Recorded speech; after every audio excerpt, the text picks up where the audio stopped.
کیرالا کے ایک قبرستان سے ایک چڑیل کی خوفناک کہانی۔ ایک زمانے میں کیرالا کے ایک چھوٹے سے قصبے میں سلطان نامی ایک ڈرونا قبرستان تھا۔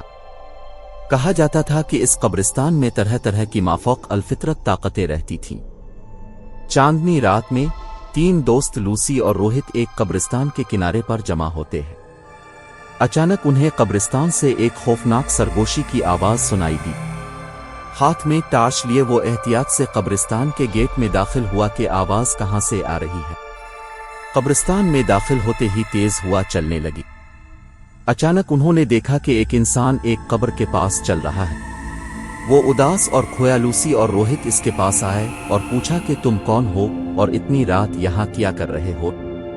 دوست نے جواب دیا کہ میں روح ہوں اور میرا نام اکبر ہے۔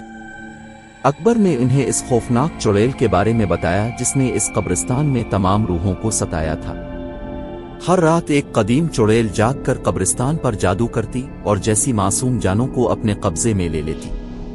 چڑیل کو توڑنے کا واحد طریقہ یہ تھا کہ قبرستان کے پیچھے جنگل میں ایک درخت کے نیچے چھپی ہجی کی کتاب کو تلاش کیا جائے اور آدھی رات سے پہلے اسے تباہ کر دیا جائے۔ جادوئی کتاب تلاش کرنے کے لیے پرعزم بہادر تینوں اپنے مشن پر نکل پڑے۔ انہوں نے اندھیرے میں قبروں سے جنگل میں جانے کا راستہ تلاش کیا، اس بات کا خیال رکھتے ہوئے کہ آرام کرنے والی روحوں کو پریشان نہ کرے۔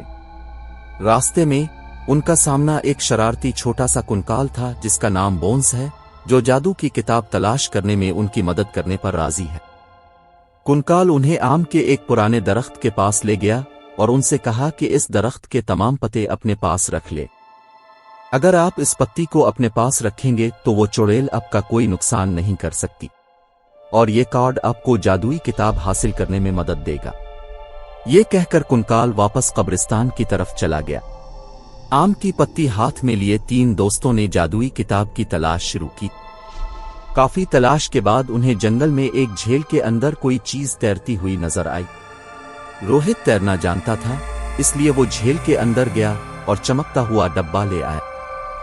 جیسے ہی آم کی پتی ڈبے کے اوپر رکھی، ڈبہ کھلا اور چمکتی ہوئی جادوئی کتاب نکلی۔ جیسے ہی آدھی رات قریب آئی، وہ تینوں اپنے ہاتھوں میں جادوئی کتاب لے کر اس قبرستان کی طرف بڑھے۔ قبرستان پہنچ کر اس نے کتاب کھولی اور ایک قدیم منتر پڑھا۔ منتر پڑھتے ہوئے زمین کانپنے لگی اور ایک روشن روشنی قبرستان میں پھیل گئی۔ چڑیل بیدار ہوئی اور غصے میں دکھائی دی، لیکن اس کی طاقت آہستہ آہستہ کمزور ہوتی جا رہی تھی۔